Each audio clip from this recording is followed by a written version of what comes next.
Good day, everyone, and welcome to the Michael and Patty podcast for Wednesday.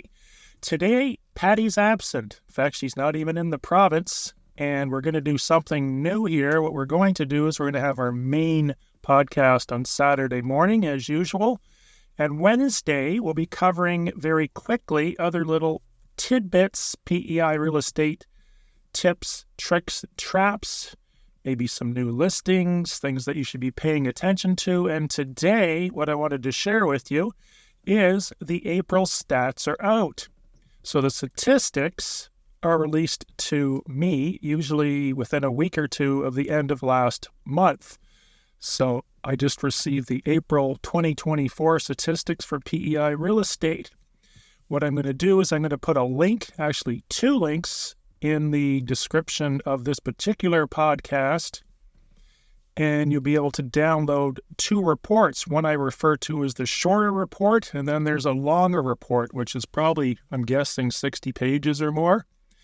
Now, if you can't access these reports or you choose not to, know that the best sources of information in Canada for real estate stats are either CMHC, Canadian Home Mortgage Corporation, or CREA, Canadian Real Estate Association.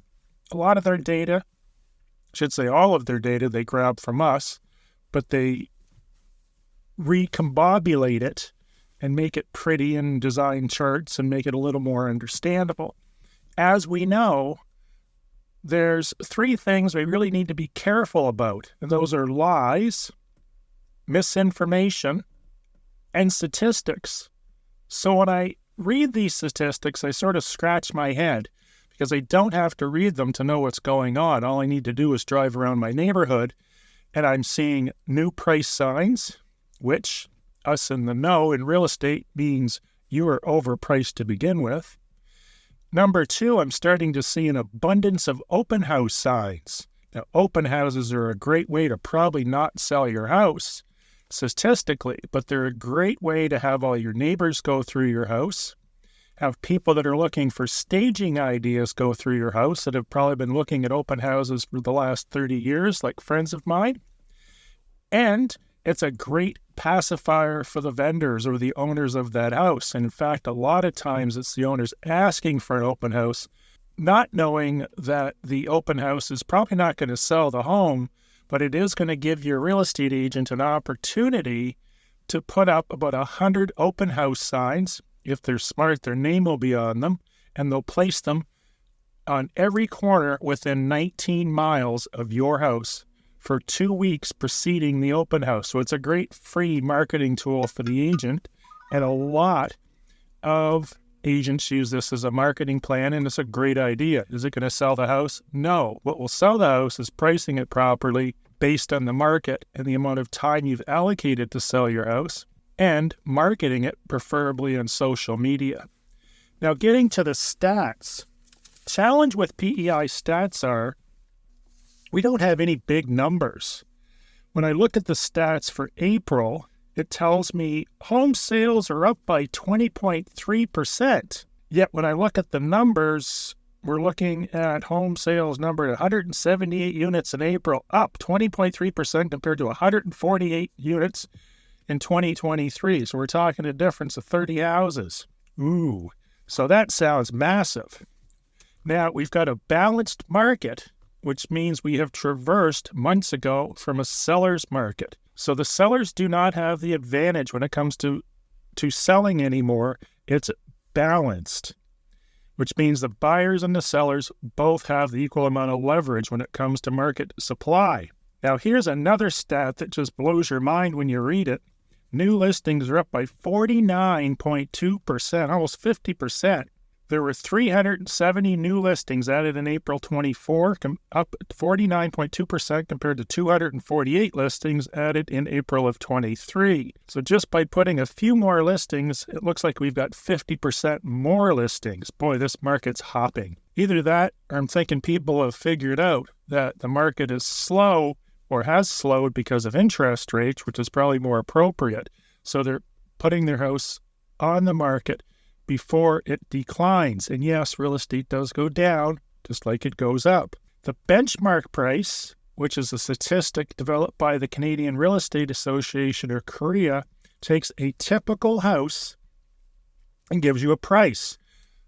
We don't go, this is a little more accurate, or a lot more accurate, than going by the median or the mean value, which can be completely skewed by fire sale prices and people that lucked out with buyers from Southern Ontario that seem to have just won the lottery and just paid $1.5 million for that house that was $350,000 3 years ago.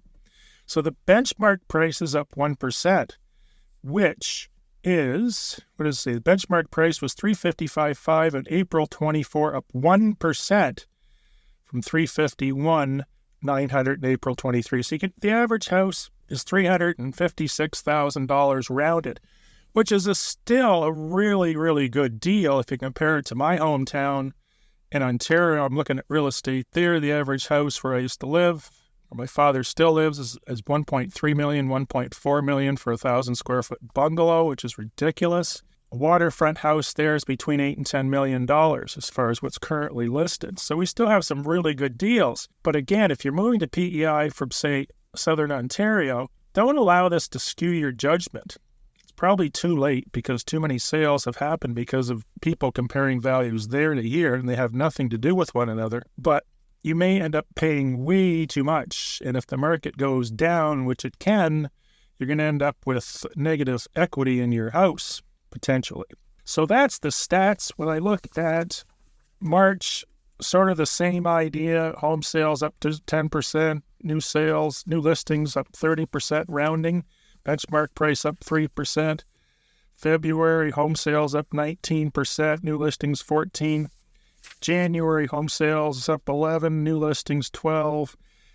What this tells me is the weather has been really, really good as well. People typically do go out looking at real estate and cars when the weather is nice, so that's probably what they've done. I appreciate you listening to our podcast, tuning in on Wednesday. Be sure to subscribe to the podcast, and if you do want some more inside information pertaining to PEI in general or Prince Edward Island real estate, be sure to visit my YouTube channel. I do have a bi-weekly newsletter that goes out twice a week, some weeks, and we also have the Twitter feed, which will give you some PEI tips, tricks, traps, and new listings before they hit MLS. So tune into those. Patty has a bunch of stuff as well, but she's not here, so she can't share that with you. Have a great day. And again, thanks for watching and visiting the Michael and Patty podcast.